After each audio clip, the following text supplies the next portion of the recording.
It's everybody's favourite or least favourite weekend on the calendar, and it's everybody's favourite or least favourite F1 podcast. It's the Lapdown Podcast. We're back to preview Monaco. I'm Alex. The next voice is Dan. Oh, this is not my favourite one. It's the best time of the year, AB. What are you talking about? This is better than Christmas. Monaco comes around once a year.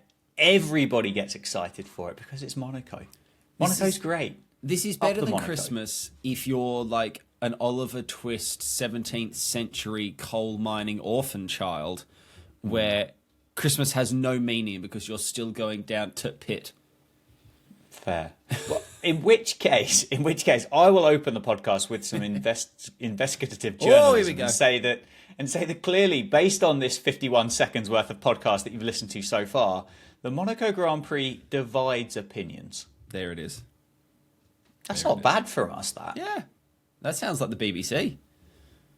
Yeah, no, because then there'd be like people like with children and stuff, and we don't want to get into that.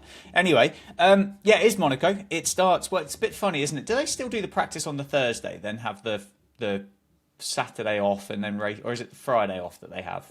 I can't remember. No, I think we're a normal schedule, I think.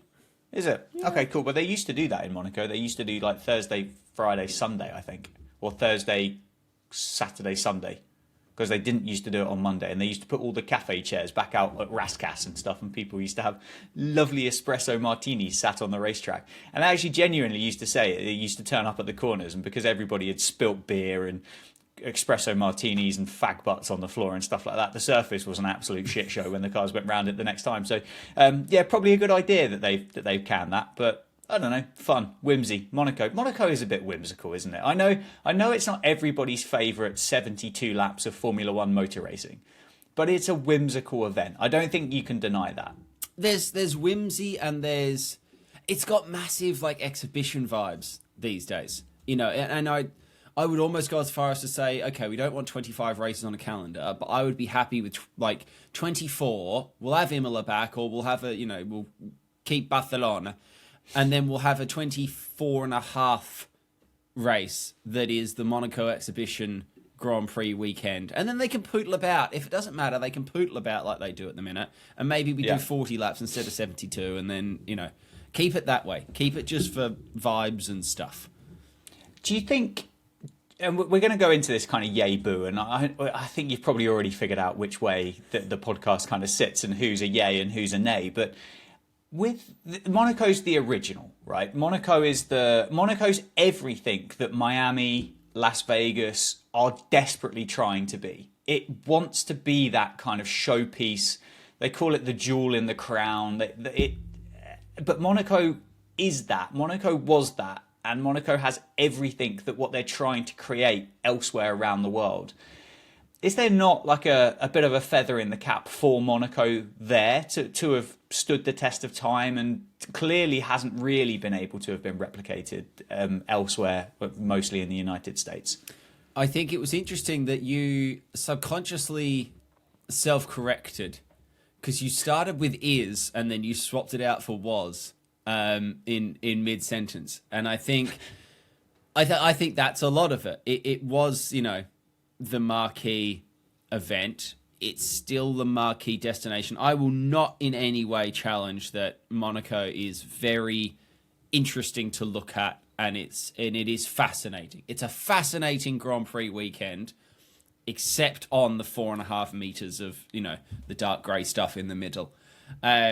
So I think it is a valid point that the newer street circuits, or certainly some of the new American street circuits, want to, I don't think replace Monaco, but they like the idea of being a Monaco 2 and trying to be this is where all the elites come, and it's...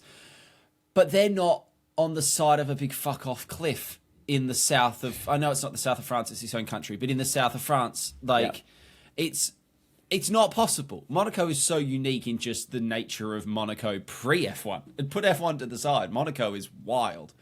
So unless we start doing a Peruvian Grand Prix and it's up Machu Picchu and we're, fanging around the corner of some ruins, it's just not going to be replicated because it's a circumstantial thing. And it's that old thing of as soon as you try and be cool, you're incredibly uncool. And I don't think Monaco actually has to try to be cool. I think Monaco, as a place and a vibe and whatever, is just very cool.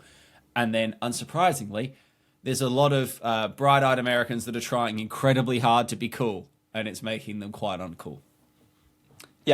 Yeah, and I think, as I say, I think for, as you said, for everybody, I think everybody can agree there that is where Monaco kind of stands out and still has and deserves its place because of that, exactly that what you just said.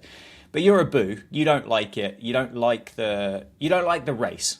I think that's fair to say. The race is not your cup of tea. The weekends, I suspect you'd go along the lines of you're being indifferent about it. But the actual kind of race itself is a no for you. Yeah, but the weekend, it's actually fine. I'm more interested in tomorrow's. So we record this on a Thursday, it goes out on a Thursday. The next 2 days are my maximum interest. You know, that first FP session in Monaco is actually quite interesting because there's a chance that stuff's going to happen there. It's not racing per se, but people are starting to find where they are. We don't like seeing crashes. I think that's always been sort of our stance, that we're not like a, oh, yay, crash kind of podcast. Yeah.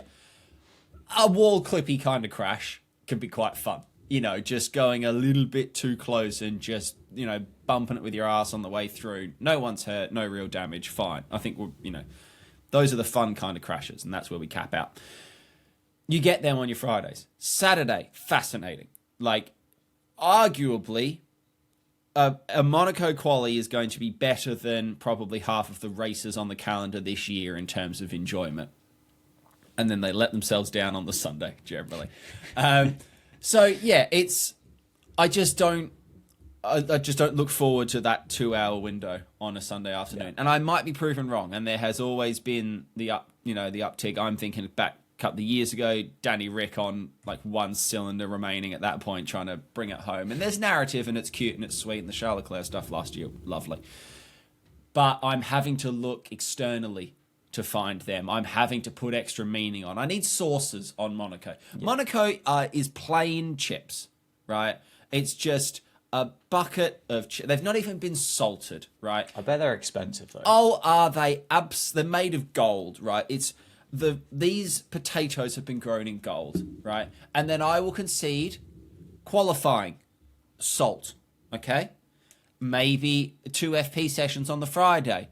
Just a sprinkle of vinegar. Not a lot of vinegar, not enough vinegar, but just a little sprinkle of vinegar, right? That's all I can get. And then I'm having to go mayo, ketchup, maybe a mustard, who knows? I'm having to poutine my Monaco in order to properly enjoy it. Otherwise, it's a bit like, yeah, I had chips, but, they were lacking. I'm hungry. I haven't had breakfast yet.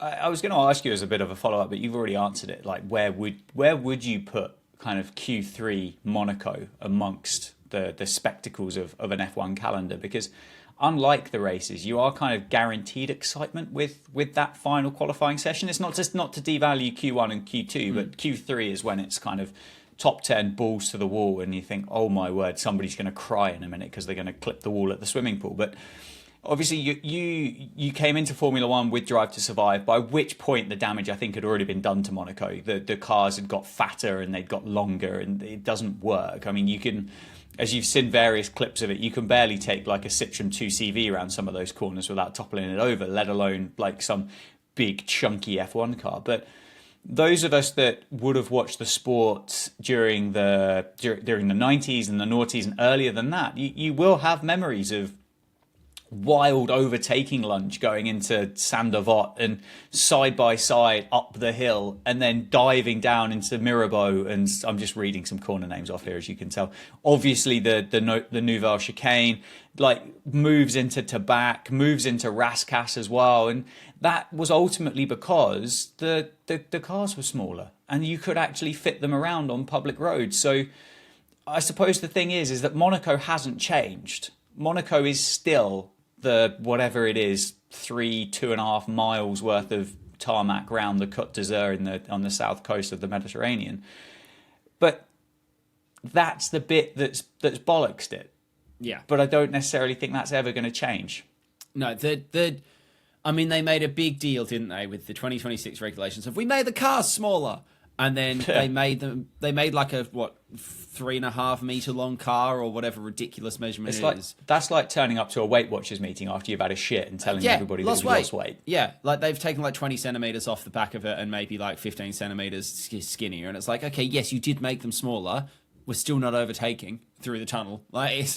So what I will say as well, to answer your first question, you're not topping a Monaco Q3 in terms of a Saturday running. It's just so on the edge, and even compared to a Saudi on the edge and stuff, I know that like the 2021 Saudi quali laps, the Hamilton Verstappen, like that was peak cinema. And Martin Brundle knowing that he'd crashed before he'd crashed because he was 5 centimeters away from where he would be. Ridiculous commentary, by the way. That man sees into the future, I'm sure of it.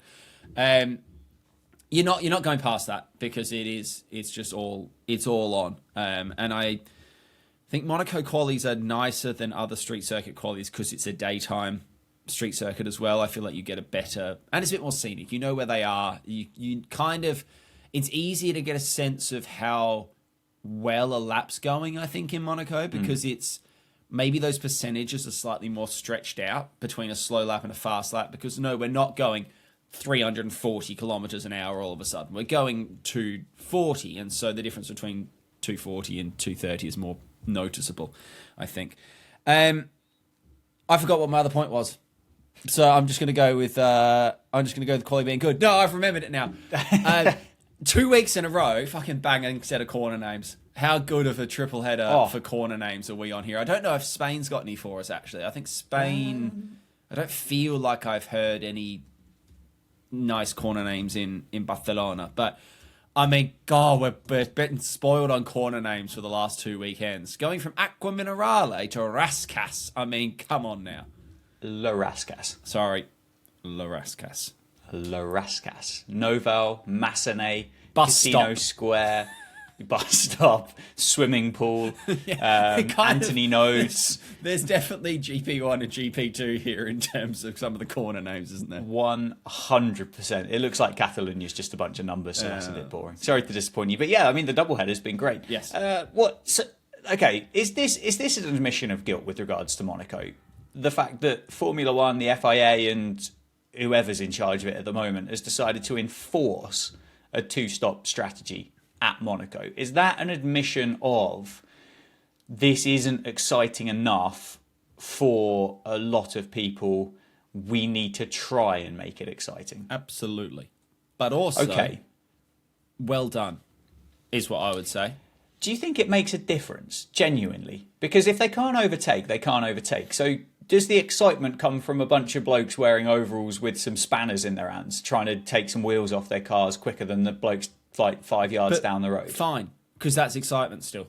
Okay. So it's at least they're... I've got 2 points on it. One, I think it's a really refreshing change from whoever drove this, right? Whether it was Liberty, the FIA, whether it was FOM, whoever actually pushed this forward. Well done, first of all, for them actually doing it. And I think it is an admission of guilt, but I think it's a very mature and grown-up decision to not just go, well, you'll enjoy it, and to actually try something. Yeah. No. I've been a big believer of I like people trying things. Like, I'm completely okay with that, and I'd rather know what's inside the box if it's terrible than be left with a mystery box and never look inside. When the box wasn't good to start with. We've not taken a very good box and then... That was a great box. We've not taken... It was diamond encrusted. Brazil and tried to mess with Brazil, because we know Brazil already, despite not much overtaking, does... it's in the Louis Vuitton presentation case that all the trophies come in. With floodlights, and it spins. But yeah, there is a risk with the two-stop thing that it becomes either completely irrelevant because they will all just follow each other in, and they do anyway. God, there's maximum pressure on the pit crews this weekend because it's already the hardest they have to work for the year, and now they have to do that twice. And around Monaco, 0.3 of a second on a pit stop genuinely might cost you some World Championship points. That's good, actually. I don't mind that because it's a team sport. Here's a scenario for you. and tell me if I'm stupid, but I've literally just thought about it, so I've not thought about it very long and hard. But here's the thing. Monaco, I suspect, without knowing the exact number, because I'm not an investigative journalist, but would be fairly high on the list of places where you would get a safety car. Feels like it should be. Yes. I don't know whether it is, but it feels like it should be. So could you do something a bit funky with these forced two stops? And bearing in mind it's forced two stops, but could you pit at the end of lap one? Like, could you start on the hard tyres, get rid of them out the way, so you're going to go through your two compounds, or whichever way round you need to do this, right? Pit at the end of lap one, because then at that point there, you've got a hell of a lot of free air just to bomb around by yourself and just punch in quali lap times, if it goes that far. So there's one option. Then the other option is then, if there was a safety car on lap 3 and you'd already pitted on lap 1, do you end up pitting again with the free one because of the safety car, stick some hard tyres on it and run it 67 laps with hard tyres on it, on the chance that there isn't going to be another safety car, but you get track position, you sit in front of 19 other drivers who have had to stop later on in the race because they didn't stop on the first lap and they didn't get a second free pit stop under a safety car, and you get to pootle around in the middle of the Monaco Grand Prix in your fat-ass Formula 1 car, and nobody can get past you. They have to use all three compounds, is the first thing. So you couldn't just... so it's not a mandated two-stop, I don't believe. It's a mandated you must use all three tyres, which mandates it being a two-stop in the process. So, and there's the C6 is back, and the C6 didn't go great guns last weekend. So I think there is scope, though, for funniness, right? Because you could as well... I ran the numbers for you, by the way, and by that I mean I quickly Googled it. Safety car probability around Monaco, what percentage are you putting on that? Because I've got the exact percentage. This is from last year, but... This is the preview from last year from the F1 website. I don't know. Honestly, I don't know. 37%? 57% safety car probability and That's a 43% chance of a virtual. So there is scope for someone to do something silly with a strategy. I don't think they will, because I think the field is too... A, they're very risk averse, and the field is also really tight, that I think there'll be too many people thinking... All we need is Charles Leclerc or Lewis Hamilton, and you'll notice I picked two Ferrari drivers to have a botched pit stop, and all of a sudden we gain 3 places. There will always be that threat of safety car that I think we will see plenty of hanging out for a safety car. I don't know whether I agree. I can see it. I can see your point. I can. But the likes of Stake, Haas, Alpha, V-Carb, Tories, and... Aston Martin, what have they got to lose if they do try something But they've had nothing to lose for 4 years, and when's the last time they tried something funky? But this is a very unique set of circumstances. This is incredibly unique in the nature of the circuit and the fact of how hard it is to overtake. That I don't know. I don't know whether it will happen. I was just musing ideas and throwing things out there. Yeah, I don't actually know if the two-stop thing will make a huge difference, full stop. There is, in theory as well, I saw some musings from people, much like your musings, that as soon as you've exited the pit lane, those tyres are deemed to have been run. So you've ticked the box the minute you cross the white line. So if we have a safety car, someone could, in theory, pit twice under the safety car, get their 2 changes out of the way, and then be off until the end. Again, will someone do it? Nah.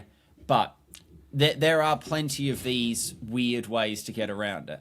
I think the most likely scenario is that everyone's just going to pile in behind each other and run exactly the same strategies. And it's so not going to make a huge amount of impact. And then we're a good chance of having... Well, I was going to say we're a good chance of having some pit incidents of people getting held up or some unsafe release kind of business or whatever because they don't know when to release them. I mean, if that doesn't put bums on seats, I don't know what will. I also think McLaren are at more of a disadvantage compared to a lot of teams because McLaren are the only team of the big 4 and in the top 8 that are realistically unable to double stack their drivers most weekends at the minute. So if there is a safety car, or if I don't know what the forecast is, if it's going to suddenly rain, or if everyone's decided that the only strategy is lap 18 and lap 40 or whatever, McLaren are at highest risk of having to screw one of their own drivers. Yeah. Because, I mean, Max doesn't have to worry about where Yuki is. Max will pit when he wants, and Yuki can sort his tyres out later. You know, and it's kind of the same with the Mercedes. It's very rarely have we seen the Ferraris actually finish line astern in results. Yep. So, yeah, I'm actually looking forward to it, though, in the sense of I'm just looking forward to seeing what plays out with the tyres. Not the race, but what happens with the tyres. I'm hoping for funk. Oh, I am maximum hoping for funk, because then I mean, this podcast on Monday or Tuesday is going to be very good. But what ways have you come up with on how to spice up the Monaco Grand Prix? Because clearly they are thinking outside the box, and I think this probably feels like this is our wheelhouse. Mm-hmm. This provides us free-thinking, entrepreneurial, expansive individuals to throw some ideas out there, which undoubtedly will be listened to by MBS and will be implemented for the 2026 Monaco Grand Prix. Yeah. So we've got two-stop strategy for Monaco, right? Other ways to spice that up further. Make the bus stop chicane a working bus stop still during the race. Safety concerns, I get it. But also, if they're having to wait for Jean-Marc Mabel to get on and off the bus, right, close the field up. Does. No, it might do. We don't know. Well, I mean, true. they might just drive straight through Doris on her way to Morrison's. Jean-Marc I don't necessarily know. Morrison's. Do they have to stop? I don't know. Not sure. I can see it. I can see it. And I'm looking at a picture at the moment, and just outside of kind of one of the little hairpinny things, there's actually a zebra crossing. Oh, there we go. Make the zebra crossing active. I was going to say, instead of bridges to get to insides of corners, why not just have two blinking orange lights that the drivers have to stop for as and when Mabel gets there with her shopping trolley on her way to Tesco's? Like you mentioned earlier, bring back cafe mornings so that there might still be half a pint somewhere. There could be espresso on the floor. We don't know. You just got to pay attention to that. Of which drivers have to attend. Oh, yes, they are. Yes, they have. That's the driver's parade. It's the driver's cafe parade in the morning. Yes, I think that's that good. would be good, actually, wouldn't it? I think that works. That works. would be good. What if at random times they have to close the tunnel for roadworks and it's up to the drivers to find another way round? That would be good, actually, because then we could get another sponsor in the name of a Formula One Grand Prix, like Waze or Google Maps. Yeah, or the Waze made in TomTom. Monaco. Yeah, I think this is an option. I don't mind that. I don't even know what kind of diversion would there be available to get Boat. around that tunnel in Monaco. I think it's boat. A few of them would know, because a few of them live there. Yeah, all of them. All of them live there because they don't pay no tax, my boy. Yeah, all right, then fine. So, which case, then it would be okay, wouldn't it? Yeah. It would be okay. Was there any other ones? I feel like there were a couple of others. I mean, could we have the trophy presentation, but in the swimming pool? Yeah, we could. Yeah, I'm fine with it. Potentially. Yeah. What if we put, in Mario Kart, right? There's always sort of secret secondary routes that quite often feature a jump, right? Yeah. There's a lot of annoying wiggly bits through sort of the back half of Sector 2 and Sector 3 of Monaco, right? Really slow you down, get in the way, right? Ramp, little jump. But the jump's kind of obscured by a bush, right? So we don't tell the drivers that the jump's there. They've got to notice the jump, and then someone's got to be brave enough to go. And then we are going to need one of those Coopers in the cloud just in case one of them ends up in the harbour. Yeah, no, good point. So potentially then you could skip the hotel hairpin, and you could just take a massive gradient drop from, I think it's Mirabeau, all the way down to Portier. Yeah. And you could just kind of go, instead of doing that bit, you just go whoop, boo, and then carry on. There it is. See, they've got suspension on the cars. I'm sure they're very softly sprung. I don't know. Lewis did moan a lot about porpoising, and I don't know what kind of a 30-foot drop would do on But if he's winning because he took the shortcut successfully, is he going to be moaning anymore? No. How many times could you take the shortcut? Every time? As long as you fancy it. I've driven Rainbow Road as long as your car and spine would... I've driven Rainbow Road enough times to know that just because I got the shortcut right on one lap does not mean that I'll get the shortcut right in the next lap, and it's the risk that I have to take. Fair. Jeopardy. Exactly. Jeopardy. Should there be... I think this is your point, not to nick it, but bearing in mind it is on actual public roads, should there be more highway code adhered to? Oh, okay. Indicator business. Indicators. Yeah. Lane switching. Headlights. There's a lot, like, we need to be sticking to the left-hand lane, surely. Yeah, potentially. Obviously, pelican crossings and traffic lights and things like that. Bit of roadworks. Mm-hmm. Do you have to give way to the left? Or is it the right in Monaco? Well, depends if you Max or not. Well, he doesn't give way to either, so... Max drives like he's on the M4. There's options. There's options. There's options. And they may well be as effective as the tyre options or not. There's been a little bit of pre-Monaco stuff already because they've had a lovely red carpet event for the drivers, which they all dressed up for. Because the drivers have had a preview screening of the F1 movie. And if this is not some sort of year one university psychology analysis like test, I don't know what is. There is so much to unpack in this driver's cinema photo. Yeah. Where do we even begin? I'm going to begin with Lewis Hamilton because he Please. looks like a man that's just taken like a group of underprivileged youths to a day in the cinema, and he's funded all this as some tycoon because he's sat 18 seats off to the side by himself looking like an absolute don while all these children in their school uniforms are sat there awkwardly trying to be on their best behaviour. Yeah, I mean, if there's any way you'd describe these 19 other Formula One drivers underprivileged, I don't think would be the choice of words that many would choose. But you've also got Fernando there as well, who kind of looks like he kind of looks like he's just finished a safari. It's big safari vibes on Fernando. Genuinely looks like Looks a wild great, thorn. by the way, it's a lovely shacket. Oh, very good, very smart. I bet it's expensive for an underprivileged school student, obviously. But he kind of looks like he looks like the cool assistant headmaster of this little school trip as well. Music teacher. Yeah, just kind of hanging out with the kids because he's cool and he's trendy. Whereas Lewis is like, no. I'm the big dog here. I'm gonna sit to one side. I'm gonna smile. My question to you here, and I think this kind of goes on to what expressions and what we can read into, because we're body language experts now on this podcast. If you didn't listen to last week's, but is this pre or post screening? You'd like to think it's pre because there's not a huge amount of popcorn everywhere from the chicken jockey overtake scene. So they also have not been given any of their F1 movie popcorn helmets, which I would be spewing about because that looks like the best part of the F1 movie. Do you think a cinema in Monaco offers you kind of a meal deal where you can get a bag of popcorn and a fountain drink for? Well, I don't know actually. I mean, in the UK that's probably about 80 quid. So Christ knows how much it would be. But as you say, there's no hot dogs, there's no nachos. No, it's. I don't know. I mean, if it's pre, there's not a great deal of excitement on the faces absolutely of those none. that have turned up for this. If it's post, then I think it's even more worrying because I'm going to open the bidding with Liam Lawson. Yeah. And he kind of looks like he's just tapped Alex Albon on the knee and he's just gone, wasn't Lightning McQueen meant to be in this movie? Yeah, he's getting laughed at by Alex Albon in this. I will say Kimi Antonelli has got his mum's asked for a photo face down. It's enough smile to look happy. It's not so much smile to look uncool. He's doing the bare minimum there, but he's doing it well. Franco less so. Franco, that's a man that thinks he could be fucking a MILF right now, but instead he's having to watch a film. Franco looks like, why the fuck didn't I sign the contract to start in Spain? Because this is awful. This is not what we need. Esteban Ocon. He's having the day of his life.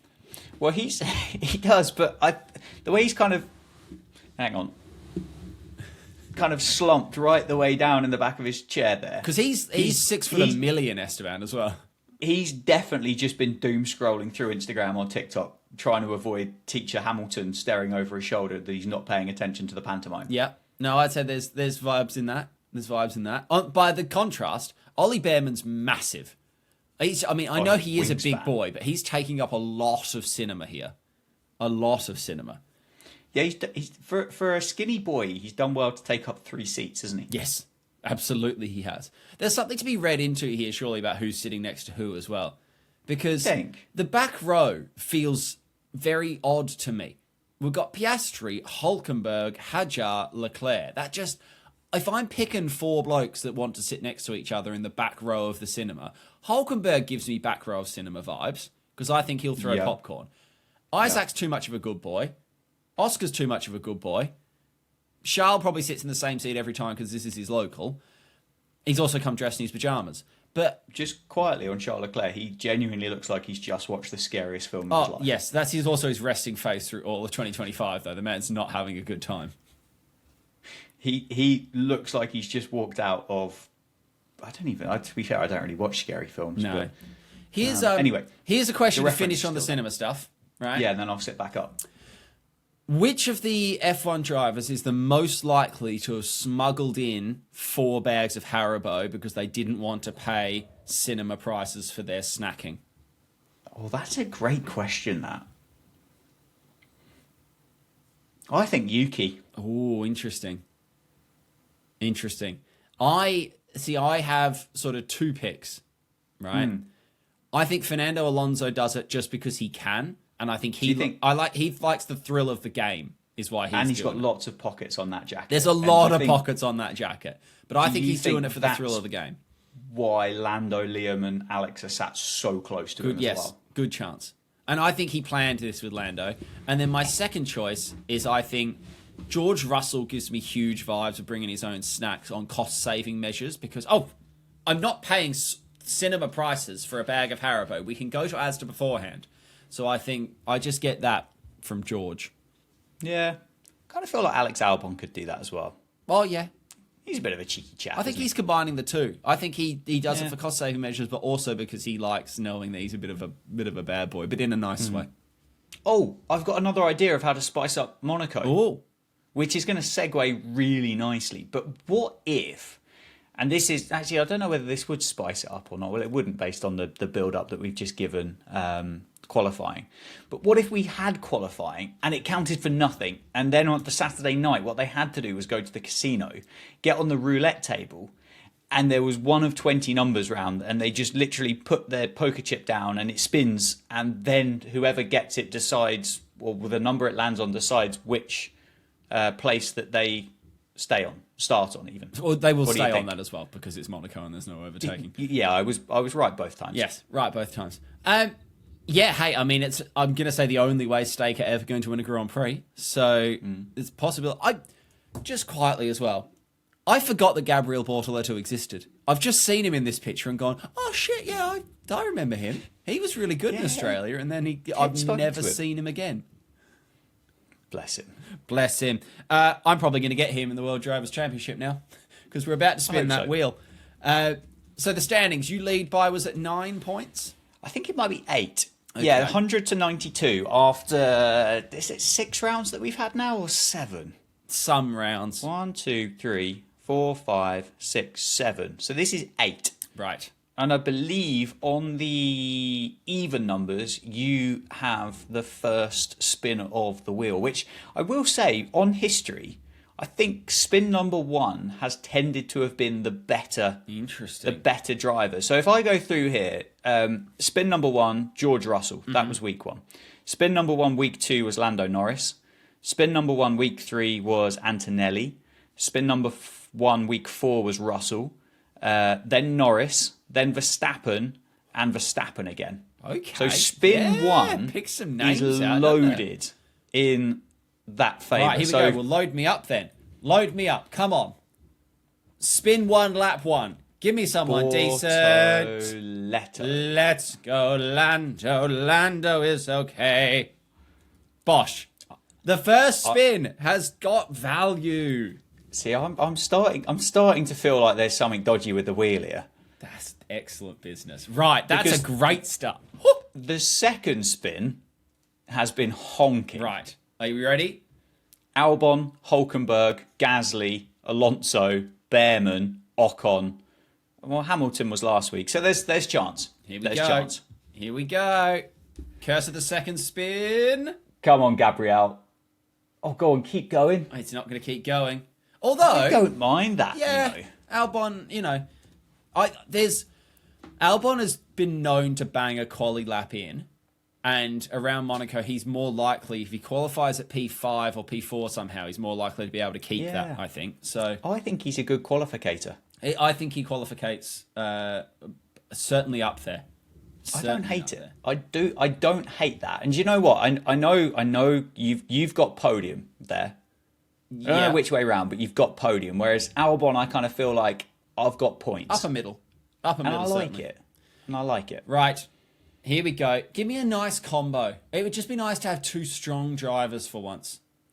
Give me two strong... I've got two strong drivers. I've got the two strongest drivers. That's the second time you've had that combination. That's actually disgusting. Now, what I will say... Now, the wheel, it's a third-party wheel. But so far, I think the wheel just spins and reverts back to the same position minus the driver I just took out. Because I think if we consulted the initial wedge, we're just taking the wedge out, it closes the gap, and it picks the same wedge again. So we might have to instigate... There is a shuffle button, and we might have to instigate a new rule about a shuffle button. Not yet, though. We would never change. We would never do an FIA and change a rule mid-session. No, we might do mid-season, but not mid-session. I am absolutely full beans. I've got Monaco, and I've got Norris and Verstappen. Oh, that is the third time in 8 races that combination has happened. It's the second time for you, and I've had it once. If there are any maths people, can you work out the percentage chance of that happening with a 20 driver spin and the order? I don't know. Anyway, and I don't know, but there's a chance here that this will be Lawson or Sonoda. It's the same wedge again, but it's ticked over from. You would have been happy with an Antonelli. You've been given a Gasly, and that's not what you need. That stinks. We might see a lead change after this weekend. Oh, I really like Monaco, said Dan. Unlucky. I do, I just don't like the wheel. Unlucky. Right, so it's Norris and Verstappen. It's Norris and Verstappen up against Albon and Gasly this weekend, so it's a bit of a 2-on-1 fight. Joyous. That's so bad. Joyous for me. Right, Dan, if they'd like to see you do things on the internet, they can do that where? Yeah, you can have a cheeky little look at DanJads_ on various social media platforms. And what are you streaming at the moment, sir? I streamed yesterday a game where you carry a large and fragile pane of glass with the second player, and you have to navigate that over a total wipeout style obstacle course. There was a lot of yelling. That's what I'll say. But you can do that at twitch.tv/HeyLookIt'sAlex. If you want to see any of our old clips or anything like that, Lapdown Pod on Insta and YouTube and TikTok. You can email lapdownpod@gmail.com. Leave a review, share it with a friend or something. We'll see you all early next week to recount a race where absolutely nothing happens, I'm sure. Toodle pip. See ya.